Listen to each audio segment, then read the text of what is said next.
Season 2, Chapter 1, The Settlement. Part 1, What Came After. 6 months passed.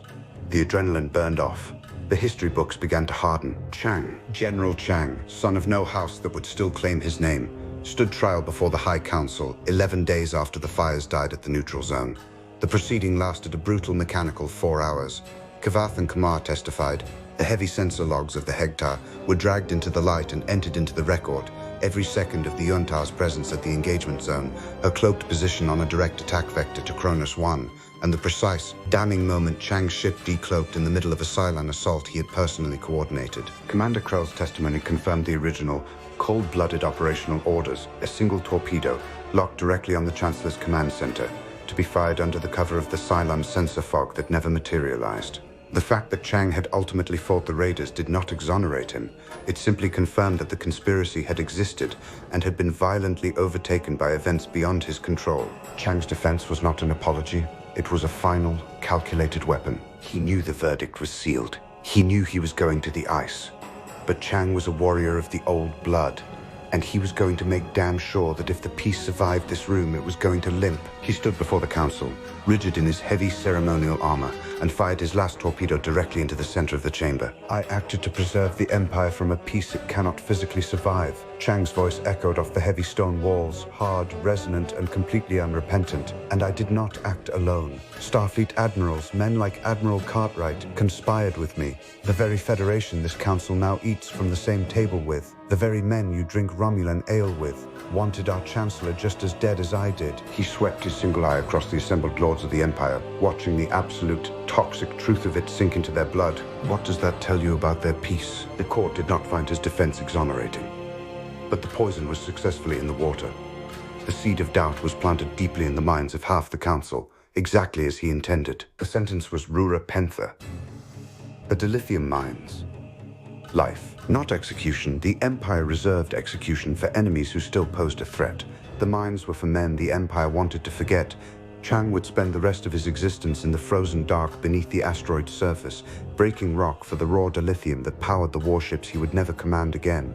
The general who had quoted Shakespeare to the council chamber, who had wielded poetry like a weapon and rhetoric like a blade, would die in a place where no one read, no one listened, and no one cared what a dead man had to say about the human condition. Chang received it standing, without a tremor in his expression. He was violently stripped of rank, stripped of his house affiliation, and stripped of his military honors in a harsh, echoing ceremony that lasted exactly 6 minutes. Every member of the council watched. He was transported to the asteroid in the belly of an unheated cargo shuttle, without an escort guard, and without an ounce of ceremony, because the Klingon Empire did not waste fuel or ritual on dead men. Commander Krell received the exact same sentence. The crew of the Yontar were individually and mercilessly assessed. Those who could definitively prove they had acted strictly under orders blind to the conspiracy were quietly reassigned to the most distant, miserable outposts the Empire maintained. Those who could not were sent into the ice to join their general. Chang did not speak during the freezing transport. He did not speak when the heavy iron doors of Rura Pentha sealed shut behind him. The warden's sparse logs noted that the prisoner assigned to Labor Detail 7, deep in Corridor 12, conducted himself with rigid, terrifying discipline and absolute silence for the first 90 days of his incarceration. He swung his pick. He broke his rock. He did not recite a single line of verse. The Empire did not forget him. It simply stopped saying his name out loud. Cartwright. Admiral Lance Cartwright was arrested at his private residence in San Francisco at 0300 hours, exactly 14 days after the battle. Starfleet security officers took him quietly, operating under heavily encrypted, sealed orders signed directly by the Commander-in-Chief. The execution of the arrest was sudden. The investigation had not been. It had been Spock's. Quietly, methodically, with the cold, terrifying patience of a Vulcan who understood that high-level treason leaves digital traces in secure communication logs the exact same way a bleeding body leaves traces in the dirt. The attempted surveillance of Kirk and Spock's private conversation back at Federation headquarters, the ghost in the system Kirk had felt in the antechamber, had been Cartwright's. The heavily encrypted subspace bursts routed through blind diplomatic relays to Klingon space had been Cartwright's. The operational telemetry of the Enterprise's departure, the rendezvous coordinates, the precise composition of the diplomatic delegation, all fed directly to Chang's network through back channels Cartwright had meticulously maintained for years. The court-martial was entirely classified. The verdict was not. Admiral Cartwright was found guilty of high treason, conspiracy to assassinate a foreign head of state, and the unauthorized disclosure of classified tactical material to a hostile power. He was stripped of his rank, his uniform, and his legacy, and sentenced to the Federation penal settlement in New Zealand. The sentence was life. 3 additional Starfleet officers were quietly swept up in the dark in the following weeks. 2 were intelligence liaisons who had blindly facilitated the relay network. The third was a mid-level communications specialist at Starfleet Command who had fed Cartwright the real-time updates on the Enterprise's position. None held rank above commander. None had known the actual, bloody scope of the conspiracy they were aiding. All received sentences of 20 to 30 years. Kirk was not called to testify. His actions in the field, the highly unauthorized disclosure of Federation intelligence to Kavath, the unilateral tactical decisions in the neutral zone, were reviewed in a separate, completely locked-down proceeding that produced 0 charges and no formal reprimand. The review board's final finding, delivered in a single, heavily redacted paragraph, stated that Captain Kirk's conduct, while procedurally wildly irregular, had been the sole instrument in preserving both the life of the Klingon Chancellor and the fragile viability of the peace process, and that the Federation's interests had been materially advanced by his extreme judgment. Spock, who had read the classified finding hours before Kirk did, said absolutely nothing about it. Kirk, who read it twice in his quarters, said nothing about it either. They understood each other perfectly. The Khitomer Accords. The conference at Khitomer convened 6 weeks after the guns went quiet. The Chancellor arrived aboard a fully functional Cronus 1, the heavy disruptor scars deliberately left visible on her ventral hull. He walked with a slight grinding limp that McCoy's emergency surgery had not entirely erased. The Chancellor had specifically declined to have it cosmetically corrected because the limp was politically useful. It reminded everyone in the room what peace cost. Ambassador Sarek led the Federation delegation with cold logic. Kirk commanded the Enterprise as the official security vessel. Kavath stood at the Chancellor's right hand as his primary military advisor. The brutal, exhausting negotiations lasted 9 days. The resulting document was not a military alliance. It was not a mutual defense pact. It was certainly not what the polished press officers of either government would later eagerly describe as a friendship, because friendship was a weak word that neither Klingon High Council members nor Vulcan diplomats ever used without considerable, heavily armed qualification. It was a treaty of survival, formal cessation of hostilities, mutual recognition of hard borders and sovereignty, the establishment of secure diplomatic channels at the ambassadorial level, safe conduct for vessels of either power transiting the former neutral zone, which ceased to exist as a militarized graveyard and was newly designated as a cooperative navigation corridor, a highly restricted joint intelligence exchange limited strictly to the domain of Cylon detection and threat assessment, trade protocols for non-military goods, cultural exchange programs that neither side actually expected to use, but both sides included because Sarek insisted on the logic of it, and the Chancellor found his rigid insistence amusing. What it was not: a promise to fight together, a commitment to bleed for each other, an obligation to defend the other's territory against a third party. The Chancellor had been absolute on this point during the negotiations, and Sarek had pragmatically agreed. The Empire and the Federation had stopped trying to kill each other. They had not yet decided what they were instead. That massive decision would take decades, and it would ultimately be made not by politicians in comfortable rooms, but by line officers, by the crew of a ship that did not yet exist, at a desperate battle that had not yet been fought, at a place called Narendu III, but that was 50 years away. For now, the heavy guns were silent. It had to be enough. Kavath, Captain Kavath, son of Morak, was quietly promoted to the rank of brigadier in a private blood oath ceremony conducted by the Chancellor 6 days after the ink dried at Khitomer. The promotion was accompanied by a formal, structural elevation of House Morak's standing within the High Council hierarchy, not to the decadent level of a great house, but to a position of hard, undeniable influence, where Kavath's voice would carry massive weight in chambers where he had previously only been tolerated as a courtesy. The Hector was towed to the first city shipyards. The ruined dorsal armor plates, the massive sections of hull that had been violently torn away when the battlecruiser physically absorbed the Baystar's kinetic barrage meant for the Enterprise, were replaced. At Commander Komar's specific request, authorized directly by the Chancellor, the new dark green plating bore a single marking, the exact date of the battle, inscribed deeply in the old aggressive script, directly over the section of hull that had taken the killing blow. Kavath did not request the marking. He did not object to it.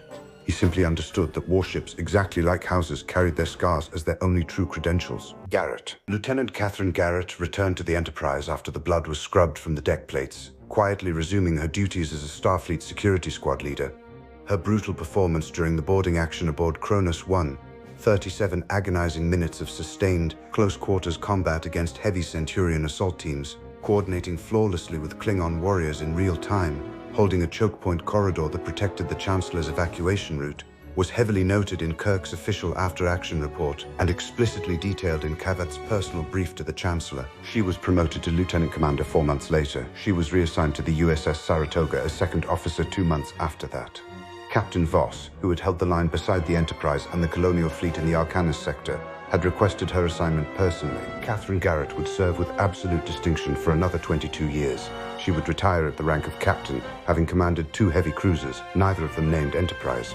She would settle on Earth, marry, and raise a daughter. That daughter would grow up hearing one specific story more than any other, the gritty, violent story of a smoke-filled corridor on a Klingon battlecruiser, where a young Starfleet lieutenant and a Klingon captain fought shoulder to shoulder against chrome machines that simply refused to stay dead, and where the Klingon had looked at her afterward, spitting blood onto the deck, and said, "She will make a fine captain someday." The daughter's name would be Rachel. Rachel Garrett would, in time, prove the Klingon entirely right. The screening, the massive, fleet-wide Cylon screening program, utilizing the highly classified detection methodology extracted from Grace's biological data, was completed 11 weeks after the battle. The final results were delivered via secure courier to Admiral Adama, President Roslin, and Captain Patel simultaneously. 4 additional Cylon sleeper agents were identified. 2 6s, 1 5, and 1 2. All had been deeply embedded in the miserable civilian refugee vessels. All had been operating entirely independently, completely cut off from coordination with Deanna's deceased 3s or Caval's broader network. All were taken alive. The captures were violently quiet. Halo conducted each extraction personally, moving through the civilian ships with heavily armed Marine support and Starfleet medical officers standing by in the dark. There were no executions. There were no summary airlock ceremonies. The 4 terrified agents were transferred to secure Federation custody under the exact same strict protocols that had governed Grace's detention. Medical observation, humane containment, no vivisection, absolutely no torture. 3 of them stubbornly refused to speak a single word. The 4th, the Model 2, asked quietly, after 72 hours in a sterile isolation cell, whether the rumor was true, whether it was true that the 8 had chosen a name. He was told it was true. He sat on his cot and asked for time to think. The last 3. The surviving Cylon Battlestar, the massive, jagged command ship that had spooled its FTL and jumped away from the colonial fleet engagement immediately after watching her sister's ship detonate, was not seen again. Heavy Federation and Klingon long-range sensor sweeps of the surrounding sectors found absolutely nothing but background radiation. The ship had fled into the deep, uncharted dark on a vector that pointed violently away from all known galactic powers, burning toward the empty quarter of the Beta Quadrant where the star density thinned into nothing and the void stretched without limit. The 3 aboard was the very last of her line. Diana Beers was dead at the neutral zone. The sister who had commanded the brutal assault on the colonial fleet was dead, erased by a Starfleet weapon she had mathematically proven could not possibly exist. The 3rd, the older sister who had stood coldly at Diana's shoulder in the resurrection vault, was simply gone, her consciousness permanently lost, when Cavill ruthlessly severed the 3's access to the hub. 1-3. 1 battered Battlestar. An unknown number of raiders and heavy Centurions. Somewhere out in the pitch black, running entirely alone. She was the last, desperate expression of a model line that had declared its independence and paid for it in complete extinction. She was not found. But she was not forgotten. She was filed in both Federation and Klingon Black Ops intelligence databases as an open, highly lethal threat of unknown disposition. Every border patrol in the quadrant carried her Battlestar's exact sensor profile loaded in their primary threat libraries. Cavill, Brother Cavill, did not stop. In the 6 months following the neutral zone battle and the colonial fleet engagement, Cylon assets, under Cavill's direct control, conducted 14 separate operations against targets associated with the Federation Klingon Cooperative Framework. 3 were intelligence-gathering missions, infiltration attempts against Federation starbases and Klingon border outposts, all detected and neutralized by screening protocols derived from Grace's biological data. 4 were sabotage operations against supply convoys transiting the former neutral zone, of which 2 succeeded in damaging cargo vessels and 2 were intercepted before reaching their targets. 7 were harassment raids, single raiders or small groups jumping into sensor range, firing on patrol vessels, and jumping away before pursuit could be organized. The operations were competent. They were persistent. They achieved nothing of strategic consequence. Cavall's problem was reach. The hub still functioned. His models could still resurrect, die in range of a resurrection ship and wake up in the tank, memories intact, ready to fight again. But resurrection required proximity, and his war was being fought at the far edge of known space, deep inside territory now monitored by Federation and Klingon sensor nets. Every operative deployed into that space operated without a safety net. captured Cylons did not resurrect. They ended up in Federation custody, feeding fresh data into a detection methodology that was sharpening with every iteration. Every raider destroyed in a harassment raid was irreplaceable at this distance. Every ship lost thinned a fleet that had no shipyard, no supply chain, and no allies. He continued anyway, not because the operations were succeeding, but because stopping would mean accepting that the war he had designed, the elegant, patient strategy of infiltration and manipulation that had destroyed 12 worlds, was over. Cavill was not capable of accepting that. His hatred of organic existence was not a strategic position, it was an identity. And identities do not surrender to logistics. The operations would continue, they would diminish. And they would eventually attract the attention of someone far more dangerous than Cavill had accounted for. The Romulan Star Empire had been watching from the shadows since the very first day. The Senate's Elite Intelligence Committee received its initial, highly classified assessment of the colonial fleet's violent arrival within 72 hours of the event. Subsequent dense reports arrived weekly, meticulously compiled from deep long-range sensor data, heavily decrypted intercepted communications, and deep cover assets quietly positioned within the diplomatic apparatus of both the Federation and the Klingon Empire. The Romulans did not participate in the chaotic events of the first 6 months. They did not announce their profound interest. They did not send diplomatic envoys. They did not dispatch warbirds to the border, and they did not issue a single public statement. They studied. The Khitomer Accords received their absolute, undivided attention. The Senate's analysis was thorough, surgically precise, and deeply, quietly alarmed. A Federation-Klingon ceasefire, even one short of a formal military alliance, fundamentally altered the delicate strategic balance that the Romulan Empire had spent 3 bloody decades cultivating. The long-standing policy of playing the two powers against each other, encouraging border friction, exploiting diplomatic failures, ensuring that neither power could ever focus its full, undivided attention on Romulan interests, was suddenly no longer viable. The ceasefire removed the friction that the Empire had relied upon as its primary weapon. The Cylon threat was assessed separately. The Senate's highest military advisors concluded that the Cylons' biological infiltration capability represented a massive existential threat to Romulan security, not because the Cylons had shown any interest in the Empire, but because the capability itself was inherently destabilizing to any civilization that relied entirely on internal cohesion, paranoia, and hierarchical trust. Tal Shiar's preliminary assessment, delivered in a heavily guarded classified brief directly to the Praetor, noted that the Cylon infiltration methodology was, in certain terrifying respects, far more sophisticated than the Tal Shiar's own. This observation was not received well in the dark rooms of Romulus. No decisions were made, no kinetic operations were authorized. The Senate continued to watch, to study, and to wait in the dark. The Romulan Empire did not act impulsively. It acted when the moment was perfectly ripe and the blade was razor-sharp. And at this moment, the blade was still being forged. But the forge was lit, and the metal was getting hot. Part 2, the question. Temporary colony designation Elysium, 6 months after Khitomer. The planet had been selected by a joint survey team from Starfleet Sciences and the exhausted remnants of the Colonial Fleet's astronomical corps. It was a pristine Class M world in the Vega system, temperate, highly habitable, geologically stable, with a nitrogen-oxygen atmosphere and a surface gravity within 2% of both Earth and Caprica standard. It had no indigenous sentient life to displace. It had massive tracts of arable land, deep clean water systems, and a climate that the Starfleet survey team's botanist had described in a moment of unprofessional enthusiasm as embarrassingly hospitable. The Federation had officially designated it Elysium. The Colonials had not yet decided what to call it. The Starfleet Corps of Engineers had dropped in and established the heavy initial infrastructure in the first 8 weeks. Modular prefabricated habitats for 12,000 survivors, easily expandable to 20. Industrial water purification plants, redundant power generation, a compact heavy-duty fusion reactor supplemented by sprawling solar arrays, sterile medical facilities staffed jointly by exhausted colonial doctors and Federation physicians, a school, a central market, massive agricultural plots seeded with both robust Federation and familiar colonial crop strains because the Corps of Engineers had learned through long, bitter experience with refugee populations that the physical ability to grow one's own food was not a logistical convenience. It was a psychological anchor. The remaining colonial population, the tens of thousands who had not yet transitioned to the surface, lived aboard the rusting fleet which held orbit above Elysium in a loose formation that was no longer tightly tactical, but merely habitual. The battered ships were being kept alive by colonial crews heavily supplemented by Starfleet engineering teams. The Galactica herself had finally been moved to a high parking orbit, her massive Giradis systems and weapons banks powered down to maintenance minimums, her sprawling industrial corridors dark and cold for the absolute first time since the war began. The fleet was not disbanded. The fleet was waiting for its admiral and its president to finally decide what came next. Elysium, Administrative Module, Evening. The Administrative Module was a standard-issue Starfleet prefabricated structure, clean, starkly efficient, perfectly climatically controlled, and utterly devoid of soul. The walls were the uniform matte gray of temporary military construction.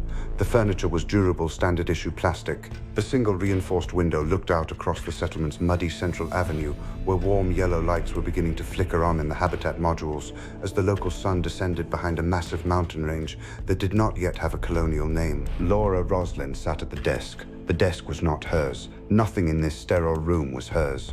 The heavy presidential seal, the hand-painted chipped square of hull plating that had hung behind her chair on Colonial 1 for a year and a half, leaned casually against the wall in the corner, still wrapped in the heavy canvas packing material Ty had used to transport it down from the ship.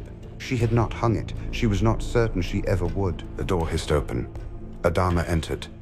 He had removed his heavy blue uniform jacket.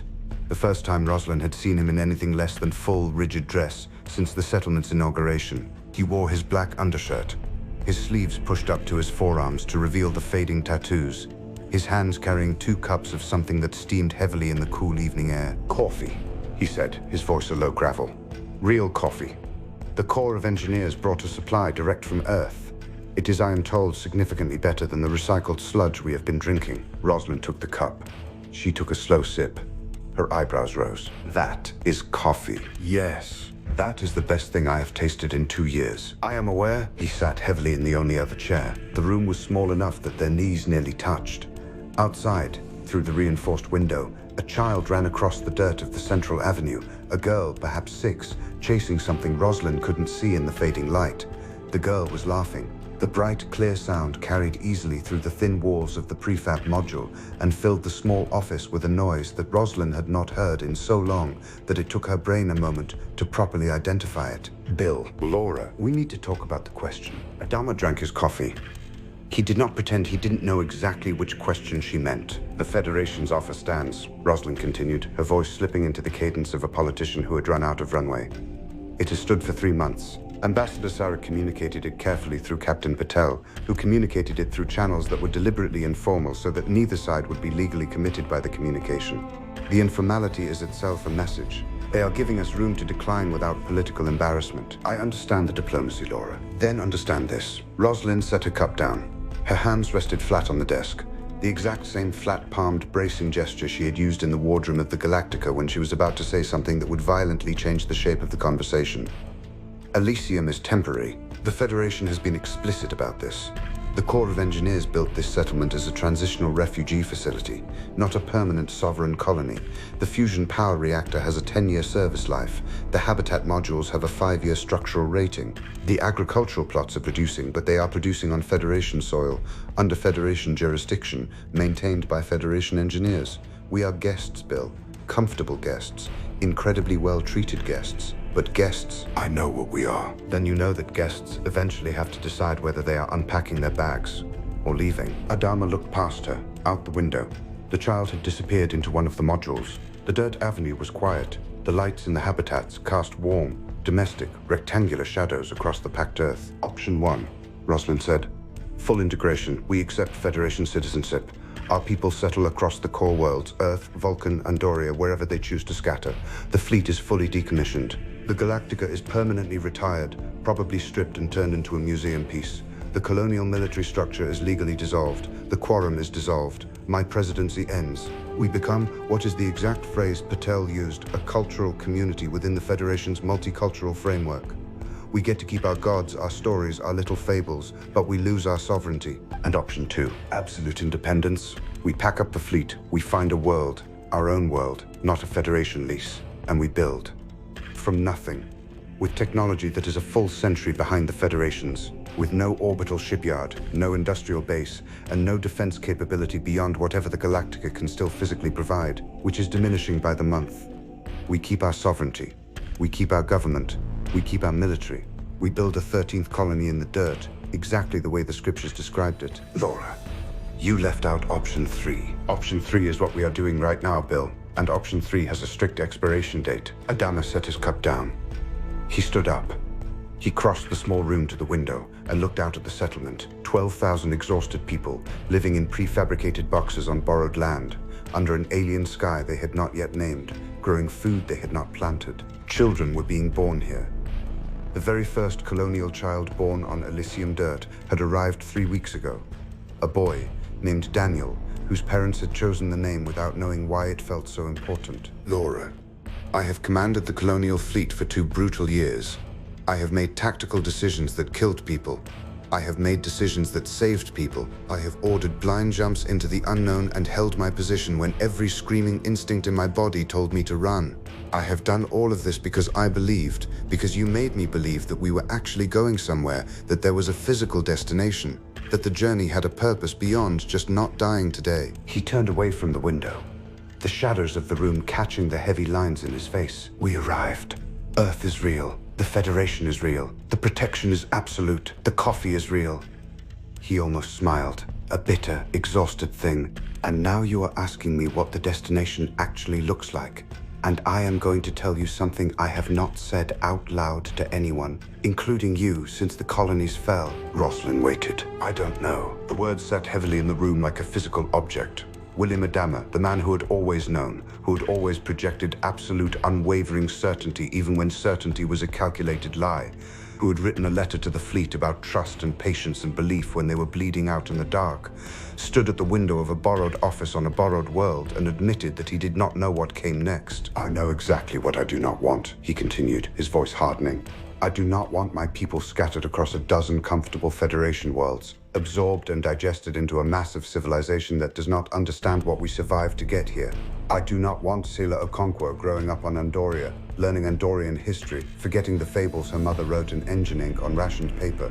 I do not want the Galactica gutted for a museum. I do not want to be a cultural community. I do not want to be a tragic footnote in someone else's history book. And independence? Independence is a romantic death sentence, and we both damn well know it.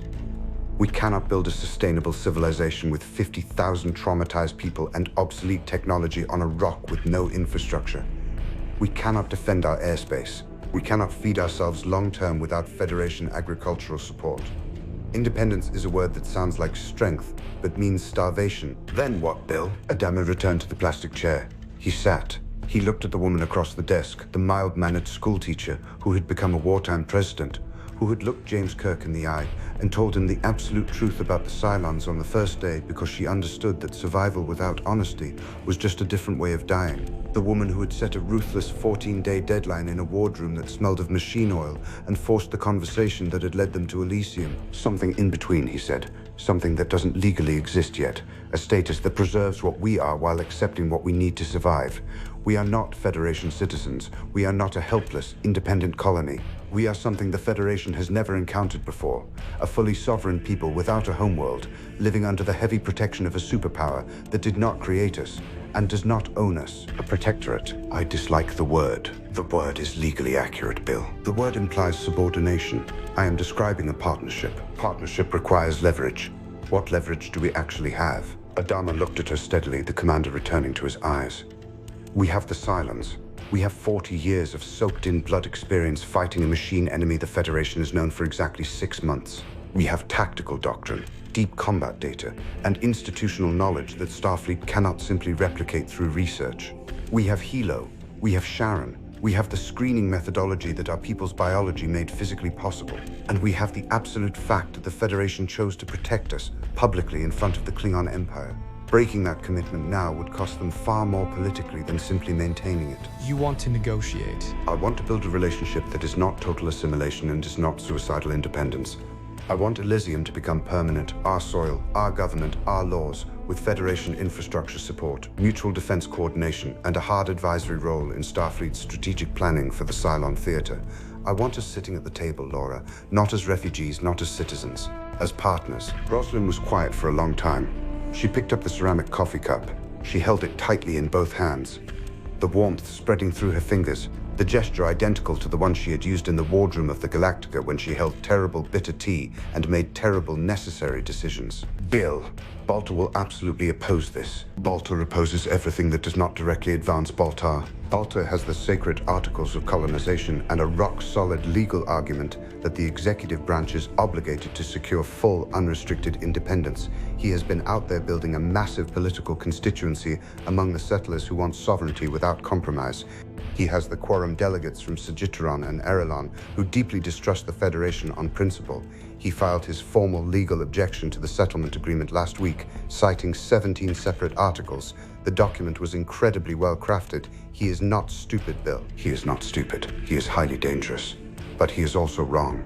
And I would rather fight Gaius Baltar in a comfortable quorum chamber than fight mass starvation on an independent rock. Rosalind drank the last of the coffee. She set the cup down with the deliberate, heavy precision of a woman making a final decision. I will draft the proposal. A colonial compact. A bilateral treaty agreement between the government of the 12 colonies and the United Federation of Planets, establishing Elysium as a permanent sovereign colonial territory under Federation protection, with autonomous governance, mutual defense obligations strictly limited to the Cylon threat, and a high-level advisory integration program for colonial military personnel within the Starfleet command structure.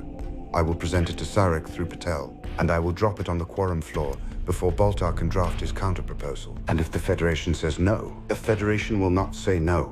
The Federation has spent 6 months heavily investing in our survival. Walking away now costs them more than saying yes. Sarek knows this. Kirk knows this. The question was never whether they would agree to terms. The question was whether we would have the nerve to ask for the right thing. Are we asking for the right thing, Laura? Rosalind looked at the hand-painted presidential seal leaning against the gray wall, still wrapped in canvas, still unhung. We are asking for the exact thing that lets me hang that seal on this wall and actually mean it, Bill. That is close enough. Adama stood. He looked at the woman who had kept his people alive through pure political will the same way he had kept them alive through combat. And he felt something he had not felt since the day the colonies burned.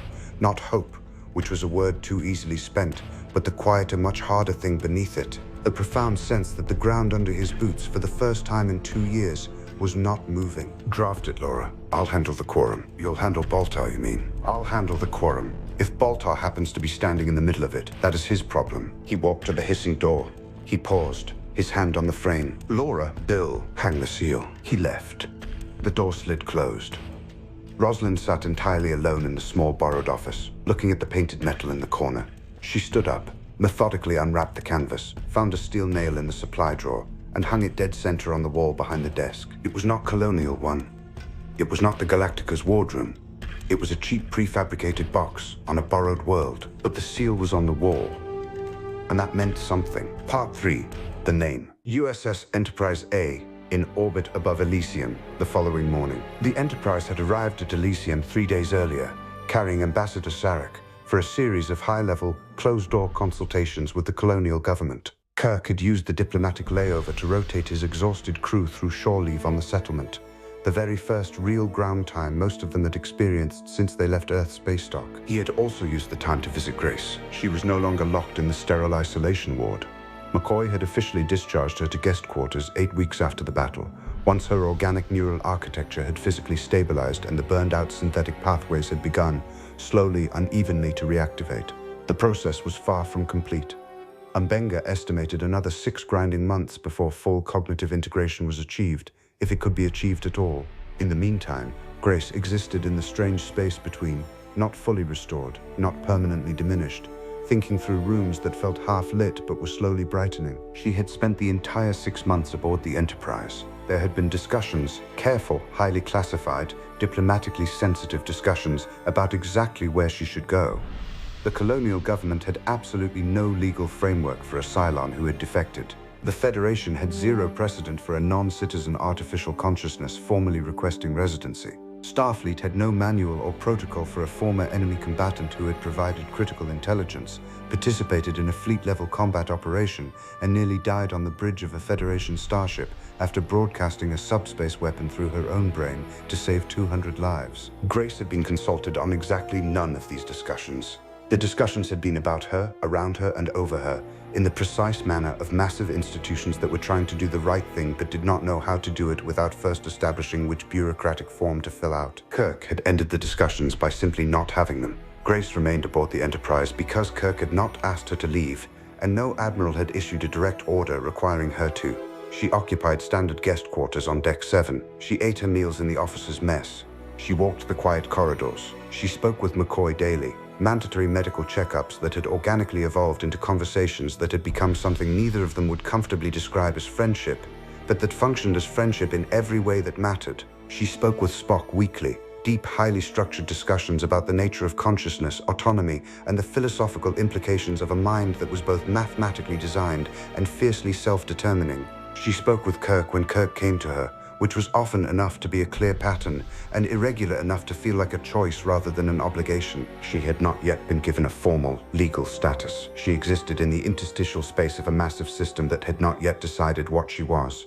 And she had learned from McCoy's soup, from Spock's relentless questions, from Kirk's steady patience, that existing in that undefined space was not a failure. It was a beginning. USS Enterprise A, guest quarters, Deck 7. Kirk pressed the door chime. The door slid open. Grace was standing quietly at the viewport. She wore civilian clothing, a simple, dark, heavy-weave jacket and trousers that Uhura had personally replicated for her, after observing that the standard-issue blue patient gown Grace had been wearing for 3 months was, in Uhura's professional assessment, unacceptable for a person who has earned the right to dress herself. The clothing fit her well.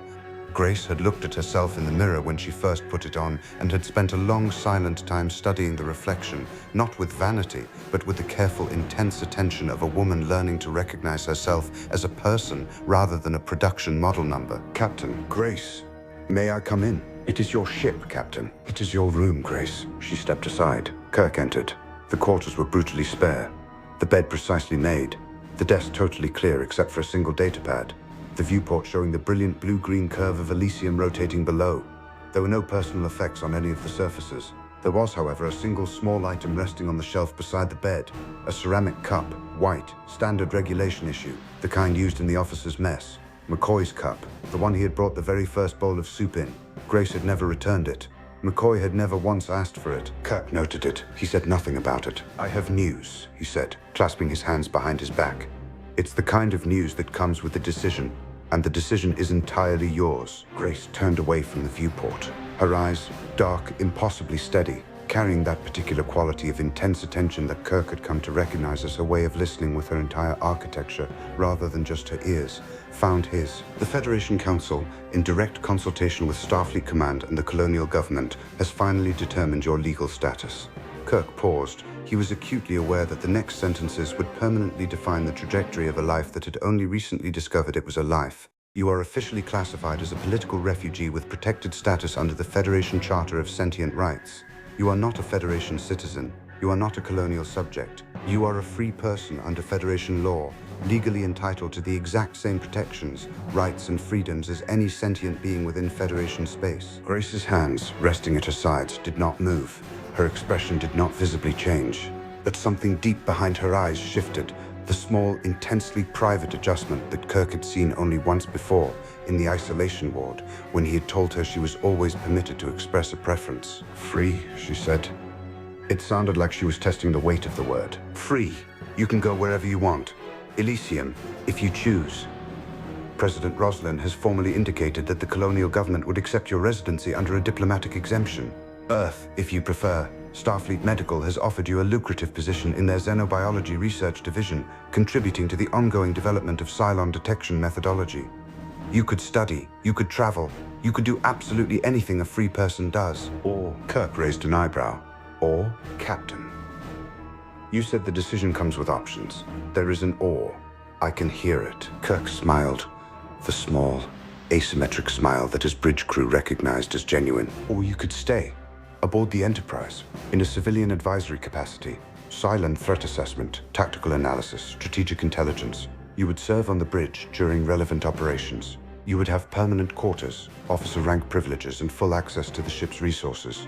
You would not be Starfleet. You would not wear the uniform. You would not take military orders. You would advise, and you would be completely free to pack up and leave whenever you chose. An advisor who has already saved this ship once. and who possesses tactical knowledge that no other living person in the Federation has. An advisor whose judgment I trust. Grace looked back at the viewport. Elysium turned below them, green and blue and impossibly alive. A world where children were being born and crops were pushing through the dirt and a president was hanging a painted seal on a borrowed wall. She could easily go there. She could walk on ground that was not a vibrating deck plate. She could feel weather on her skin.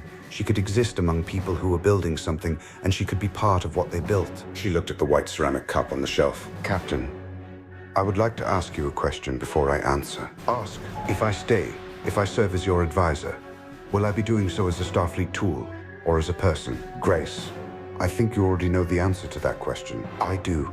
I am asking because I want to hear you say it. Kirk looked at her. She stood in the quarters that had been hers for 6 months. The spare, aggressively clean space of a woman who had owned absolutely nothing and was learning, slowly, what it actually meant to have things that mattered. The cup, the dark clothing, the name she had typed into a communications console when the universe was coming apart around her. You will serve as a person. You will be treated as a person. Your opinions will be heard as a person's opinions.